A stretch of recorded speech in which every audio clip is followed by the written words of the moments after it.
Jeremiah chapter 38. Jeremiah thrown into a cistern. Now Shephatiah son of Mattan, Gedaliah son of Pashur, Jucal son of Shelemiah, and Pashur son of Malchijah heard the words Jeremiah was speaking to all the people. This is what the Lord says: Whoever stays in this city will die by the sword, famine, and plague, but whoever surrenders to the Chaldeans will live. He will keep his life like the spoils of war and will live. This is what the Lord says: the city will most certainly be handed over to the king of Babylon's army, and he will capture it.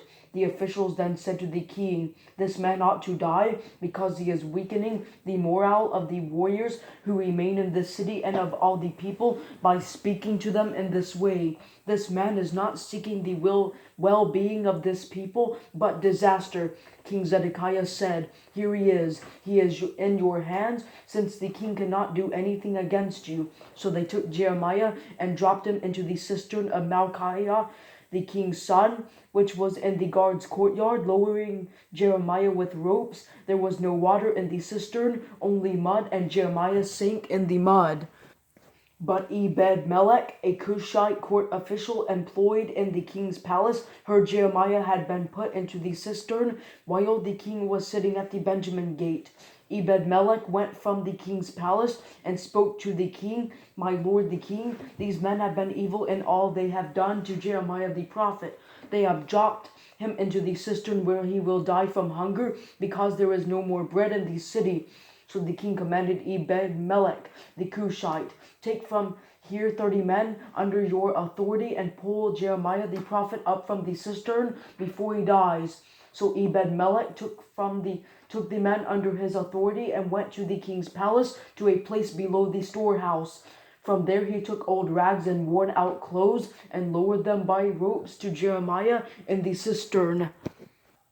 Ebed-Melech the Cushite cried out to Jeremiah, Place these old rags and clothes between your armpits and the ropes. Jeremiah did so, and they pulled him up with the ropes and lifted him out of the cistern, but he continued to stay in the guard's courtyard. Zedekiah's final meeting with Jeremiah. King Zedekiah sent for Jeremiah the prophet and received him at the third entrance of the Lord's temple. The king said to Jeremiah, I am going to ask you something. Do not hide anything from me. Jeremiah replied to Zedekiah, If I tell you, you will kill me, won't you? Besides, if I give you advice, you will not listen to me anyway. King Zedekiah swore to Jeremiah in private, As the Lord lives, who has given us this life, I will not kill you or hand you over to these men who want to take your life. Jeremiah therefore said to Zedekiah, This is what the Lord, the God of hosts, the God of Israel says, If indeed you surrender to the officials of the king of Babylon, then you will live. The city will not be burned down, and you and your household will survive. But if you do not surrender to the officials of the king of Babylon, then the city will be handed over to the Chaldeans. They will burn it down, and you yourself will not escape from them. But King Zedekiah said to Jeremiah, I am worried about the Judeans who have deserted to the Chaldeans. They may hand me over to the Judeans to abuse me. They will not hand you over, Jeremiah replied. Obey the voice of the Lord in what I am telling you, so it may go well for you and you can live. But if you refuse to surrender, this is the verdict that the Lord has shown me. All the women who remain in the palace of Judah's king will be brought out to the officials of the king of Babylon and will say, Your trusted friends misled you and overcame you. Your feet sank into the mire and they deserted you. All your wives and sons will be brought out to the Chaldeans. You yourself will not escape from them, for you will be seized by the king of Babylon, and the city will burn down.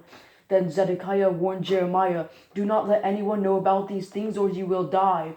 If the officials hear that I have spoken with you and come and demand of you, tell us what you said to the king. Do not hide anything from us, and we will not kill you. Also, what did the king say to you? Then you will tell them, I was bringing before the king my petition that he not return me to the house of Jonathan to die there. When all the officials came to Jeremiah and questioned him, he reported the exact words to them the king had commanded, and they quit speaking with him because nothing had been heard. Jeremiah remained in the guard's courtyard until the day Jerusalem was captured, and he was there when it happened.